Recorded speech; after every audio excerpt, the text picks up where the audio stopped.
De manera que teniendo diferentes dones, según la gracia que nos es dada, si el de profecía, úsese conforme a la medida de la fe, o si de servicio, en servir, o el que enseña, en la enseñanza, el que exhorta, en la exhortación, el que reparte, con liberalidad, el que preside, con solicitud, el que hace misericordia, con alegría.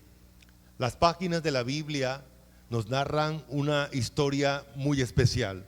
Una mujer atormentada por 7 demonios durante mucho tiempo.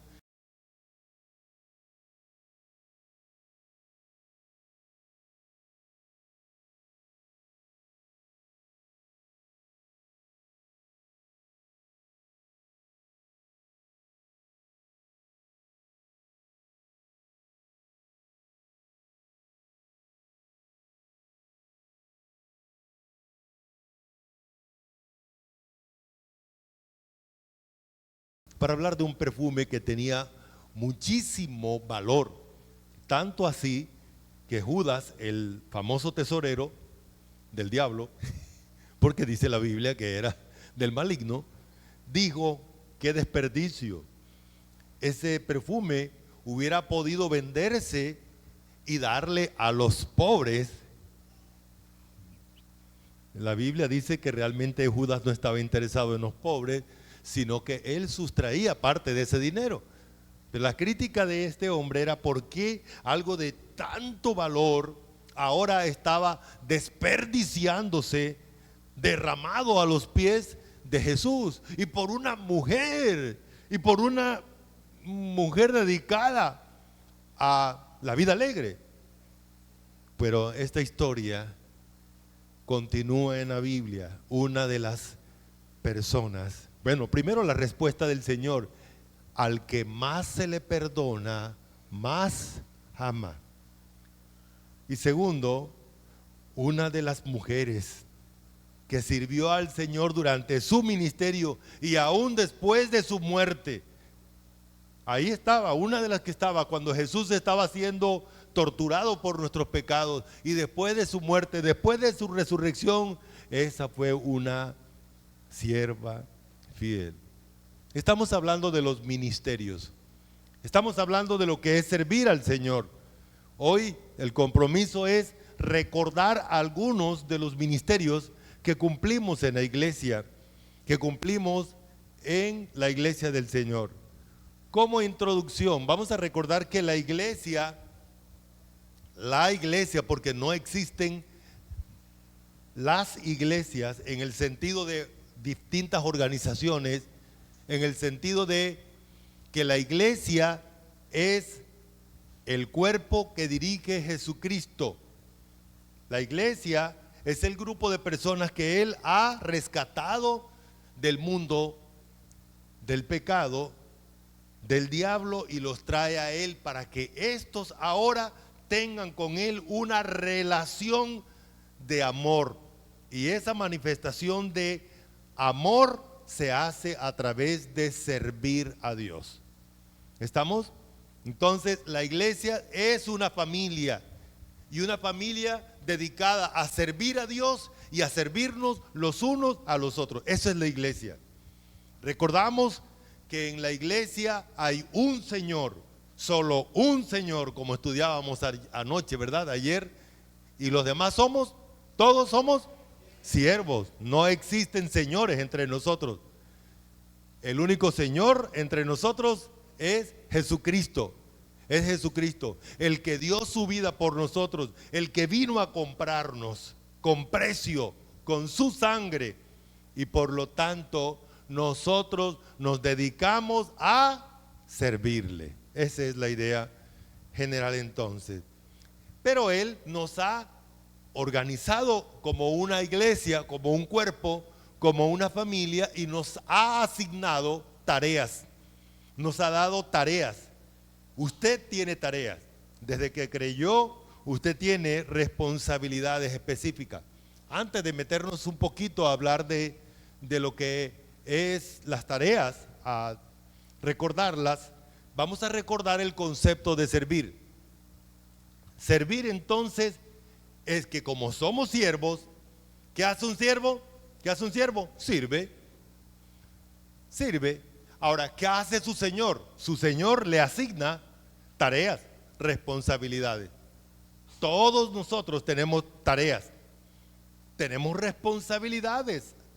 Cuando llegamos a la iglesia, cuando conocemos al Señor, cuando creemos en el Señor, entonces comenzamos a darnos cuenta cuáles son esas responsabilidades, cuáles son esas tareas que Él nos ha asignado. Ahí en Romanos capítulo 12, versículo 7, dice que todos nosotros debemos dedicarnos ¿a qué? A servir, a servir. ¿Qué es servir? Tareas. Cumplir tareas. ¿Cumplirle tareas a quién? A el Señor que la ha asignado. Y para ello entonces se necesita que nos dediquemos, como dice en 2 de Corintios capítulo 4 versículo 1, por lo cual teniendo nosotros este ministerio, la palabra ministerio es la palabra servir, según la misericordia que hemos recibido, no desmayamos. En la Biblia, ¿qué es un ministro? En la Biblia, ¿qué es un ministro? Uno que sirve. A veces vemos que la palabra servir se traduce ministrar. ¿Qué es ministrar? Servir. ¿Qué es servir? Hombre, desarrollar las tareas que Él nos ha asignado. Eso es ministrar. En segundo lugar, los ministerios son diversos y son, voy a leer un momentico aquí en 1 de Corintios capítulo 12, cuando se habla de los dones, y dice así en el versículo 4: ahora bien, hay diversidad de dones, pero el Espíritu es el mismo. Y hay diversidad de ministerios o servicios, pero el Señor es el mismo.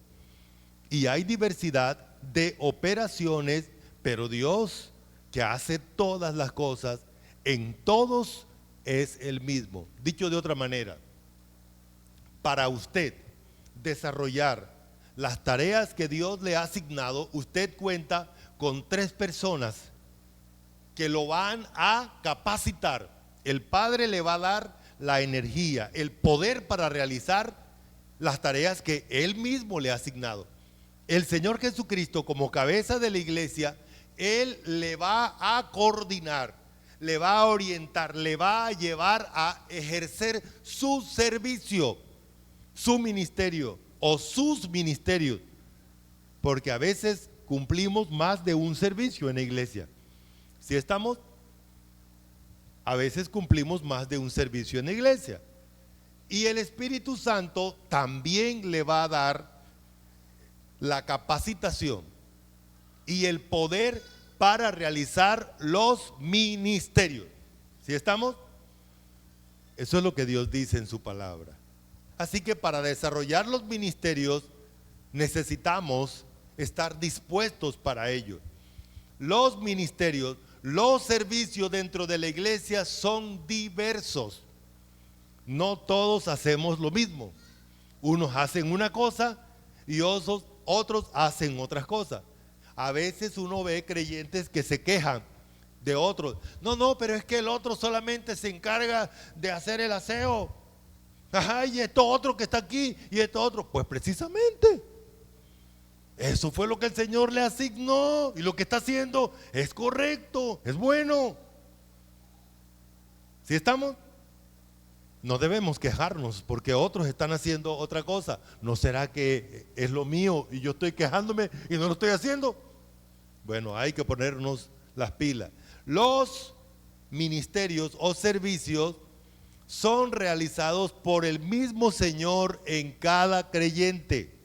Eso es importante. Usted necesita y tiene de parte de Dios la orientación, tiene el poder y tiene la coordinación. dice el versículo que Dios hace todas las cosas. Dice otra vez, voy a leer otra vez el versículo. Y hay diversidad de operaciones, pero Dios que hace todas las cosas en todos nosotros es el mismo. Saben, hermanos, entender esto me da mucho descanso. El trabajo en la iglesia lo realiza Dios, Padre, Hijo y Espíritu Santo, y lo realiza por medio de los creyentes. Si yo me quejo del trabajo que Dios está realizando, ojo, que Dios está realizando por medio ¿de quién me estoy quejando? ¿Me estoy quejando de Juan? ¿Me estoy quejando de Petronio? ¿O me estoy quejando de Dios, que es el que hace todas las cosas? ¿Es claro eso? No soy yo, es Dios. Y en lugar de quejarme, entonces lo que yo debo hacer es estar dispuesto a servir y, número 2, darle la honra y la gloria a Dios por el trabajo que están realizando a través de otros y por el trabajo que está realizando a través de mí. Ahora sí, vamos a meternos en las tareas o los oficios ministeriales que se realizan en la iglesia, que Dios realiza en la iglesia. Vamos a leer y voy a pedir que todos leamos 2 de Corintios 1:11. Los varones leen 2 de Corintios 9:14 y las mujeres leen Efesios 6:18. Yo voy a coordinar las tres lecturas. Todo junto dice así: cooperando también vosotros a favor nuestro con la oración, para que muchas personas sean dadas a gracias a favor nuestro por el don concedido a nosotros por medio de muchos. Varones,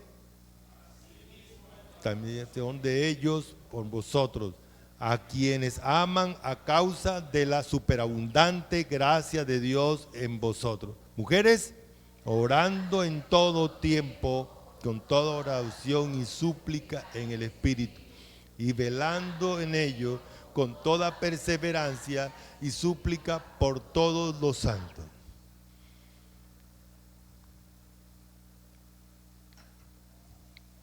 Vamos a recordar el valor que tiene la oración. ¿Qué es orar? Primero, orar es el privilegio que tienen aquellas personas que han sido recibidas por Dios como sus hijos, de llegar delante de Él para presentar sus súplicas, sus peticiones, sus agradecimientos. Vale la pena recordar que no todas las personas oran.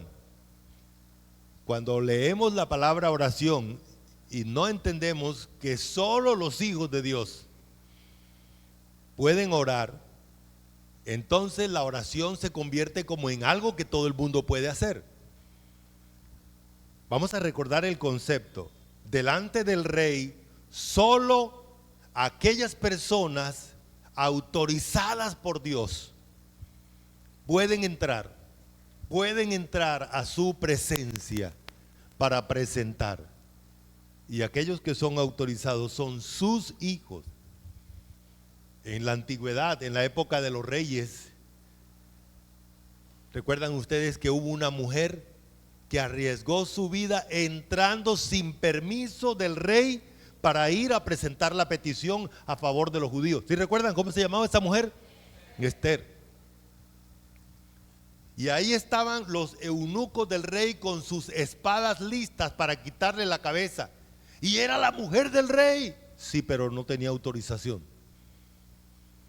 Y para poder ingresar hasta donde el rey y presentarle delante de él la petición, se necesitaba la autorización. Lo mismo con la oración. Solo aquellos que son hijos de Dios. Por esa razón dice el Señor ahí en Mateo capítulo 6, y cuando ores, no seas como los hipócritas, porque ellos se paran en las esquinas de las casas y hacen largas oraciones, se visten y hacen un show allá, y las personas le oyen, y las personas dicen, ay, cómo ora de bonito, pero no son oídos por Dios, porque Dios solo oye a sus hijos que llegan delante de Él en humildad, con una actitud de sumisión a Él, de reconocimiento, de adoración a Él. Entonces, esa relación que yo tengo con Dios es para que yo la use a favor de otros. A favor de otros. Orar es un ministerio. Además de ser un privilegio, es un servicio, como lo vemos aquí en los versículos. Tengo la responsabilidad de orar por los otros, orar por los demás creyentes, orar por los que están desarrollando un ministerio en otras partes. Debo respaldarlos en oración, orar por los hermanos enfermos, orar por los hermanos que tienen necesidad, orar por los hogares, orar por los varones, orar por todo el mundo. Es más, en 1 de Timoteo capítulo 2 dice que debemos orar por los que están gobernando. Debemos orar por todos los hombres y por los que están allí puestos por Dios. Dice que por los que están en eminencia, para que vivamos quieta y reposadamente en toda piedad y honestidad.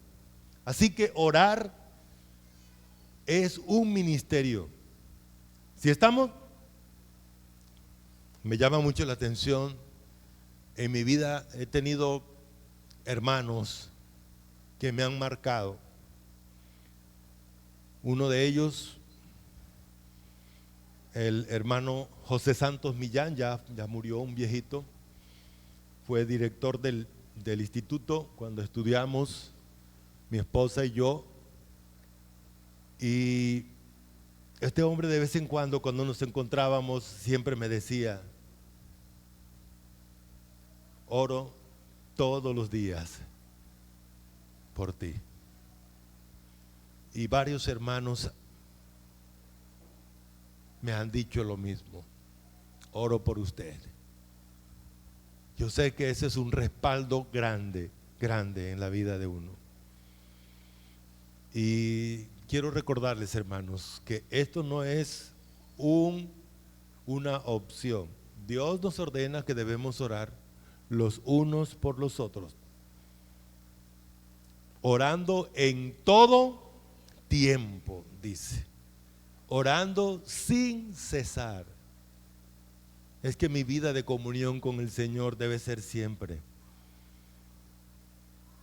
Aunque esté realizando los oficios en la casa, aunque esté conduciendo, debemos orar.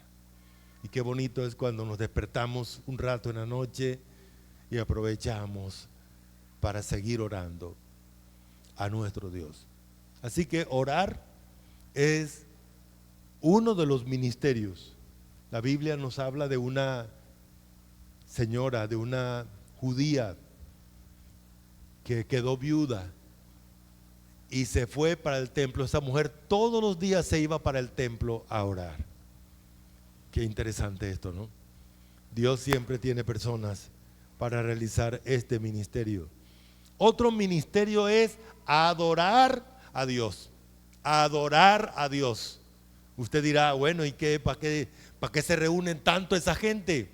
Pues una de las razones por las cuales nos reunimos es para adorar a Dios. Uno de los ministerios que cumplen los ángeles allí en el cielo, uno de los ministerios que cumplimos aquí y uno de los ministerios que cumpliremos por la eternidad, adorar a Dios. Vamos a hacer otra vez la lectura y esta vez quiero pedir que esta nave de mi derecha lea conmigo Lucas 4:8 y esta nave Primera de Tesalonicenses 1:9. Conmigo dice así: respondiendo Jesús le dijo: vete, Satanás, porque escrito está, que al Señor tu Dios adorarás y a Él solo. Bueno, vale la pena recordar que esto ocurrió en la tentación. En la tentación. Y esta fue la respuesta del Señor Jesús a Satanás, que siendo una criatura, le dice al Señor que se meta debajo de sus pies y que lo adore, como si Él fuera Dios. Y el Señor Jesús le responde: Satanás, recuerda que tú eres criatura, que tú estás debajo de mis pies. Yo soy el creador. Yo soy el creador. Y por lo tanto, tu función como criatura es adorar, adorar, darle el reconocimiento de la majestad a Dios. Adorar es reconocer quién es Dios, reconocer sus atributos, reconocer sus obras de Dios. Por esa razón es importante lo que hacemos aquí. Tenemos un himnario donde están compilados una cantidad, bueno, tenemos una pequeña compilación de los miles y miles de himnos que se han compuesto a través de la historia a Dios, donde reconocen sus atributos. Eso es lo que hacemos aquí. Por eso le cantamos a Dios. Por esa razón nos esforzamos en expresarle a Él la adoración de la mejor manera, porque esa es nuestra responsabilidad, es una tarea asignada por Dios. Somos criaturas,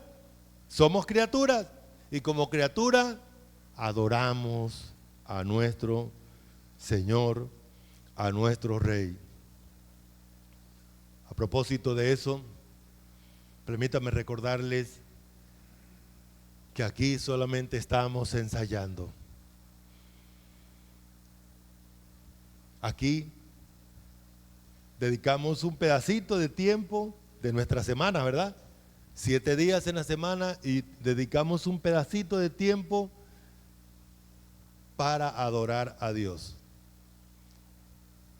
Y estamos ensayando porque allá en el cielo no será un pedacito del tiempo, sino que toda nuestra función celestial cuando estemos allá en la Nueva Jerusalén es adorar a Dios. Así que quien no quiera adorar a Dios aquí, no tiene nada que hacer allá, porque allá eso es lo que se va a hacer, adorar y adorar y adorar todo el tiempo. Cuando Dios nos abre el telón del cielo, lo que está pasando en este momento en los cielos, ¿sabe qué es? Adoración a Dios. Mientras usted está durmiendo, allá hay adoración. Mientras usted está comiendo, allá hay adoración. Mientras usted está trabajando, allá están adorando a Dios. Y por esa razón allá no va a haber otro trabajo sino ese, adorar a nuestro Dios. Otra tarea que el Señor nos ha asignado es adorarlo con nuestros recursos, con nuestras ofrendas. Permítame darle un poquito de contexto. ¿Qué es una ofrenda? Una ofrenda es todo aquello que usted le ofrece a Dios en adoración. La ofrenda es para que usted reconozca que Él es el dueño de todo. Como dice allá en el primer libro de Crónicas, de lo recibido de tu mano, de eso te ofrendamos, de eso te damos. En 2 de Corintios 8 y 9 encontramos que es Dios mismo quien produce el deseo en el creyente sin que nadie lo manipule. Como dice el capítulo 9, versículo 7, cada uno dé como propuso en su corazón, no con tristeza ni por necesidad, porque Dios ama al dador alegre. Cuando es una ofrenda a Dios, una de las características es que es algo que Dios mismo produce en la persona. Número 2, la persona disfruta el adorar a Dios, el servir a Dios con esto. Y Dios no permite que nadie manipule a otro para que le dé a él. Hoy en día es muy común ver como algunas personas usan a Dios para sacarle dinero a otros, para explotarlos, para extorsionarlos, para manipularlos. Y esto no es correcto, ni delante de Dios y aún tampoco en la sociedad.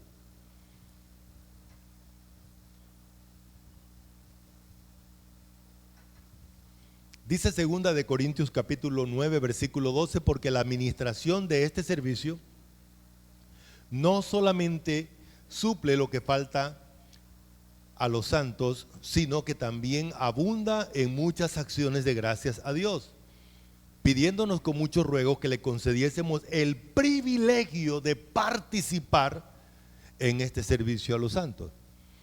Voy a poner las cosas bien claritas aquí. ¿En qué consiste la ofrenda y para qué ofrendamos nosotros? Bueno, nosotros ofrendamos para, número 1, para nosotros mismos. ¿Cómo así? Cuando nosotros ofrendamos ese dinero, hay un grupo aquí en la iglesia encargado de administrar esos recursos, y ese grupo de personas, ese equipo, le llamamos el ministerio de pues la diaconía o la parte, el manejo de la parte contable. Ese grupo entonces reinvierte esos recursos en nosotros mismos, pagando los servicios y las cosas que se necesitan aquí en lo que nosotros necesitamos.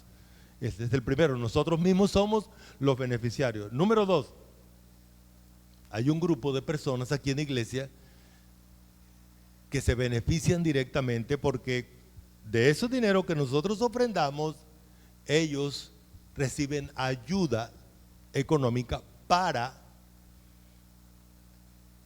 suplir sus necesidades, a enfermos o alguna cosa. Esta es una de las cosas para lo cual nosotros ofrendamos. Número 3, nosotros ofrendamos porque apoyamos los ministerios que se están desarrollando en otras partes. Hay 2 congregaciones que se están formando, una en Barranquilla, en Soledad más específicamente, otra en Santa Marta. Y esas personas que están allí dedicadas al ministerio, entonces ellos necesitan el sustento y el grupo de hermanos allá pequeños no logra sostenerlos a ellos. Y número 4, nosotros también ofrendamos para que los ministerios que hay dentro de la iglesia puedan ser sustentados. Esa es la idea. Por esa razón Dios dice que las ofrendas de nosotros, las ofrendas son para suplir las necesidades de los santos. ¿Quiénes son los santos? Los creyentes, con las distinciones que estamos hablando. Estamos, nuevamente quiero repetir, enfatizar. Nosotros aquí, si usted ya conoce, si es miembro, ya usted sabe, nosotros aquí no pedimos plata, ni presionamos a la gente para que dé plata para nada. Presentamos proyectos, oye, vamos a comprar un par de televisores, oye, necesitamos, a propósito, se nos dañó ese aire, necesitamos reemplazarlo. Bueno, vamos a ver, bueno, listo, yo pongo tanto, y así suplimos esto. Pero Dios mismo es el que produce el deseo para eso. Y nos gozamos, disfrutamos. No nos sentimos ni manipulados ni robados. Eso es clave. Otro ministerio importante que cumplimos dentro de la iglesia es que en la iglesia siempre hay trabajo. En la iglesia siempre hay trabajo. Dice Hechos 6, 2 y 3. Entonces los 12 apóstoles, aclaro esa parte allí, convocaron a la multitud de discípulos y dijeron: no es justo que nosotros dejemos la palabra de Dios para servir a las mesas. Buscad pues, hermanos, de entre vosotros a 7 hermanos, a 7 varones de buen testimonio, llenos del Espíritu Santo y de sabiduría, a quienes encarguemos de este trabajo. Los creyentes de la iglesia primitiva se habían aumentado muchísimo y los recursos de los hermanos vendían sus propiedades y la llevaban a los apóstoles y les decían: mire, aquí está esta finca que vendí, esta casa, y ese dinero era reinvertido en la misma comunidad de la iglesia. Entonces los apóstoles se vieron ahogados y dijeron: pero es que nos estamos desviando. A nosotros Dios nos dio la tarea de predicar la palabra y ahora nos vemos ahogados. Hay que ampliar el grupo de trabajo y entonces busquemos, hermanos, quien se encargue de administrar estos recursos. Esa es la idea. Entonces hay tareas en la iglesia. Aquí en la iglesia hay distintas tareas. Ya he hablado ahorita de la parte contable, la parte legal, organizacional, trabajo físico, que ya se dañó una pared, se dañó una banca, se dañó una silla, se dañó el ventilador. Alguien tiene que hacer ese trabajo. ¿Y quiénes lo hacen? Nosotros mismos. Hay hermanos aquí. Bueno, hemos visto cómo el Señor ha usado a algunos hermanos en el trabajo físico fuerte que se ha realizado aquí y en la casa pastoral. Entonces, ¿quién hace eso? Ya sabemos de dónde viene eso. Ya sabemos quién coordina eso. ¿Quién se va a beneficiar de eso? Nosotros. Y más, nosotros como comunidad, los que realizan el trabajo son los que más beneficio recibirán. Ahora y también el día de la recompensa. Otras tareas que el Señor nos da es enseñar y predicar. Nos hemos dividido la tarea. En este momento estamos aquí nosotros, allá arriba hay salones ocupados con niños y hermanos que también están enseñando la palabra. En este momento se está enseñando la palabra en muchísimas partes del mundo, muchísimas partes. Aquí en Colombia, este es más o menos el horario donde la mayoría de creyentes de las distintas organizaciones humanas están reunidos recibiendo capacitación bíblica. Dios tiene siervos para eso. Dios tiene siervos para eso. Así que de eso se trata. Enseñar la palabra es una tarea. Ahora, vale la pena recordar que la enseñanza de la palabra está coordinada con el ministerio de enseñar, que el Espíritu Santo manifiesta a través de algunas personas. Entonces, Dios tiene pastores, maestros en las iglesias para enseñar a la iglesia su palabra. Otro ministerio que la iglesia tiene es el ministerio de dar testimonio del evangelio de la gracia de Dios. Acompáñenme leyendo todos juntos, dice así: pero de ninguna cosa hago caso, ni estimo preciosa mi vida para mí mismo, con tal que acabe mi carrera con gozo y el ministerio que recibí del Señor Jesús, para dar testimonio del evangelio de la gracia de Dios. Bonito este versículo. Pero ¿saben? Cuando Dios está hablando a través del apóstol esto, a ellos los apóstoles, el imperio romano les había prohibido predicar acerca de Jesús. Estaban siendo perseguidos.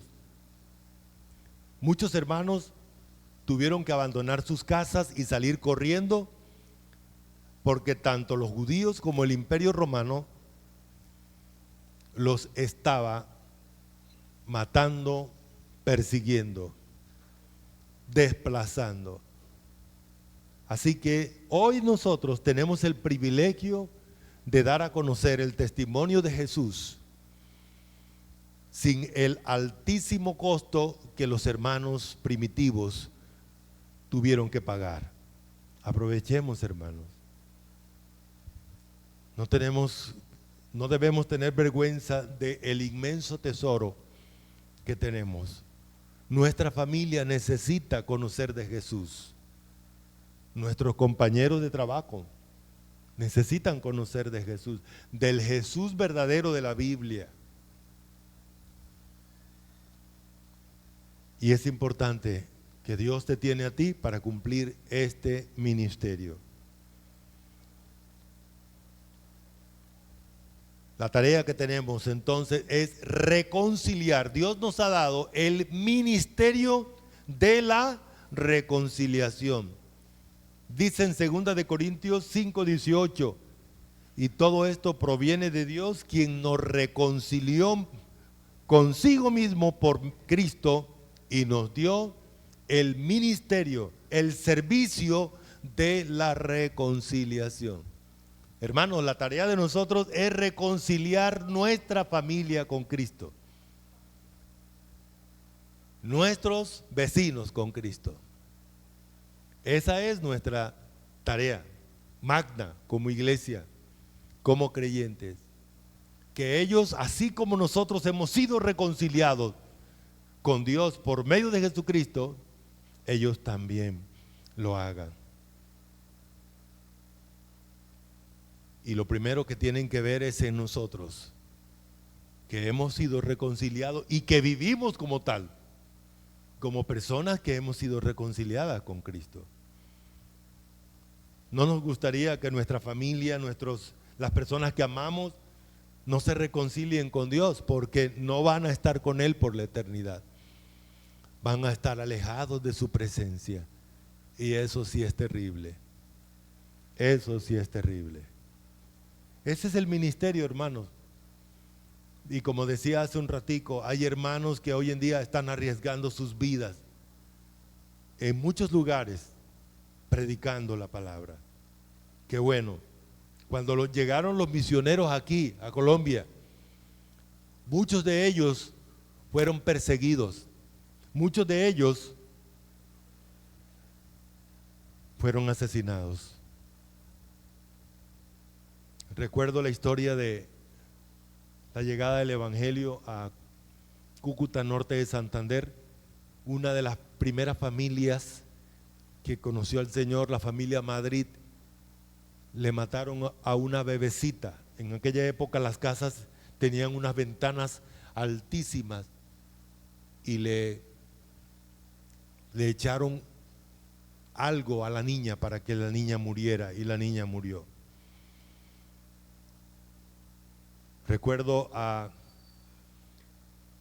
un hermano Bolívar en el Páramo de La Paz. Lo cazaron. Cuando él subía para su casa, ahí lo mataron por haber creído en Jesucristo. El Lustrabota, por aquí en el río Magdalena. Eso hace parte de la historia de la llegada del Evangelio.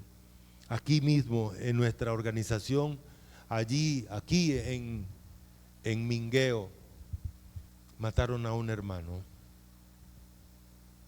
Mataron a un hermano. Creo que era de origen atanquero y falleció. Oír la historia de los primeros creyentes aquí. En Fonseca se había establecido un instituto bíblico. 1945 al 47 en la violencia lo cerraron. Aquí mismo la primera iglesia donde estamos aquí, sufrió la persecución de esa época. Hermanos, hoy en día tenemos libertad y debemos aprovecharla. Creemos que dentro de poco esa libertad poco a poco se va a ir cerrando y los creyentes futuros van a tener muchas dificultades. Ya hay partes en el mundo llamado civilizado donde no se puede predicar. Hermanos que están siendo encarcelados por hablar de Jesús, por hablar la Biblia. En muchas partes en Estados Unidos es prohibido utilizar la Biblia o hacer alusión a ella. Hay que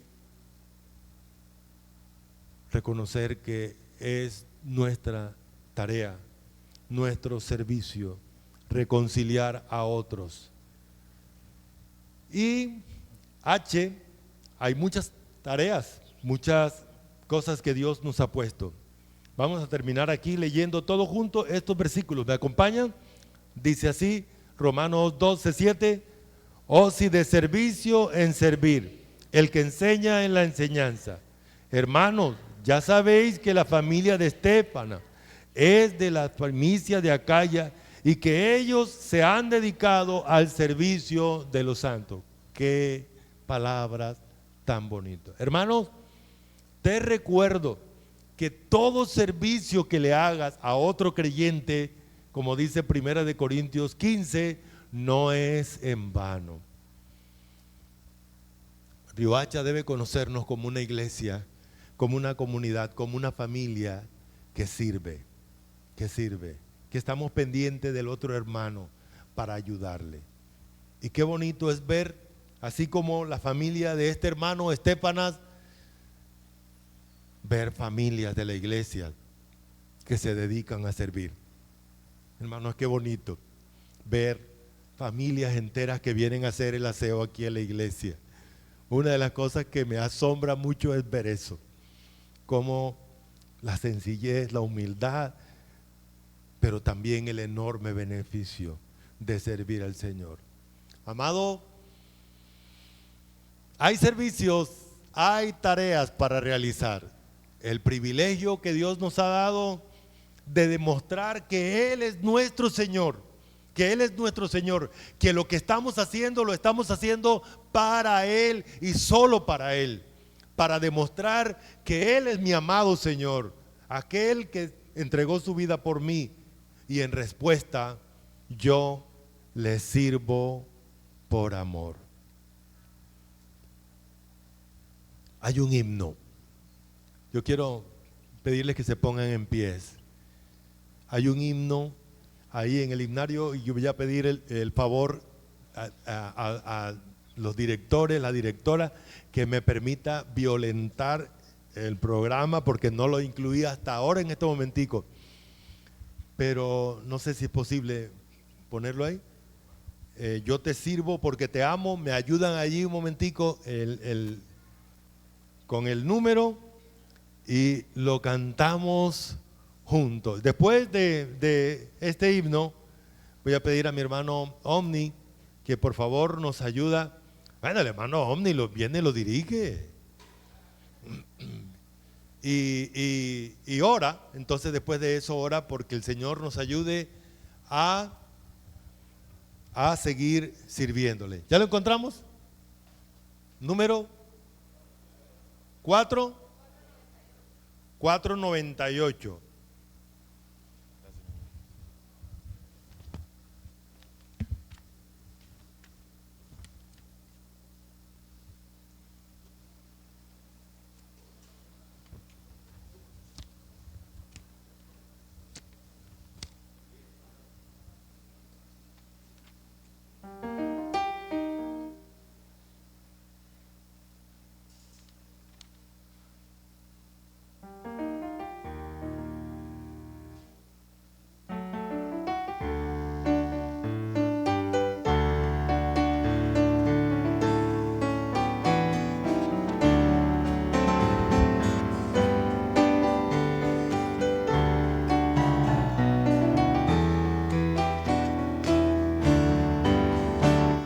Te sirvo porque te amo, tú me has dado salvación.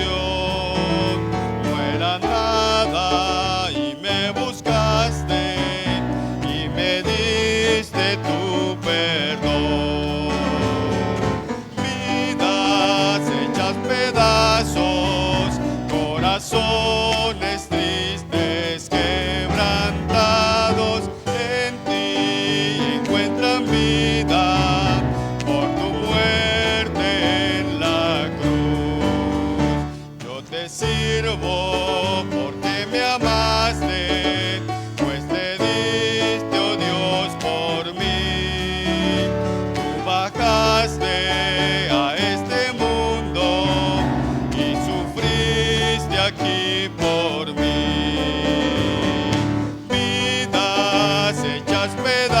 pedazos, corazones tristes, quebrantados, en ti encuentran vida por tu muerte en la cruz.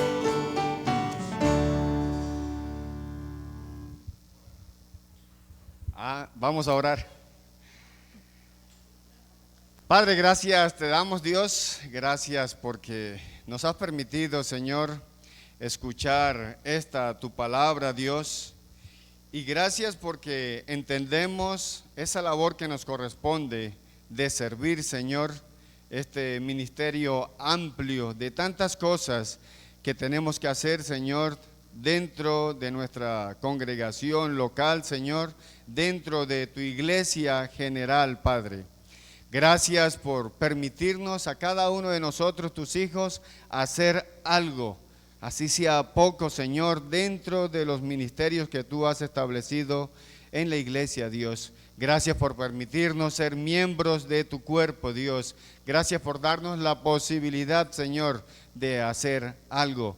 Ayúdanos, Señor, a comprender esto que es tan amplio, Señor, y poder hacernos partícipes en alguna de las cosas, Señor, o tareas por hacer, Dios. Gracias por cada ministerio que tú le has dado a esta congregación local, Señor, Primera Iglesia Evangélica de Riohacha. Y gracias por cada uno de los miembros, Señor, y también gracias por cada una de las personas que nos visitan, Señor, en esta mañana. Permíteles a cada uno de ellos, Señor, que puedan comprender ese llamado tuyo para hacer parte de tu iglesia, Señor, parte de tu cuerpo. Darle el privilegio, Señor, de que ellos puedan un día aceptar a tu Hijo Jesucristo como su Señor, como su Salvador. Gracias por cada maestro en esta mañana, Señor, por cada niño como alumno, Señor, y por cada uno de nosotros, Señor, que escuchamos tu palabra, Dios. Gracias por nuestro pastor, gracias por lo que tú has permitido en la vida de él y en la de su familia, Señor, y ayúdanos, Padre, a crecer juntos, a avanzar como cuerpo que somos, Señor, como iglesia tuya, Padre. Permítenos, Dios, hacer la participación como hijos tuyos en cada una de las labores, no solamente aquí en la iglesia, Señor, sino también en nuestras casas, nuestros trabajos, en el lugar donde estemos, Señor, en el estudio. Permítenos, Dios, que tu nombre sea el único glorificado en cada momento, Padre. En Cristo Jesús, muchas gracias. Amén. ¿Pueden sentarse, hermanos?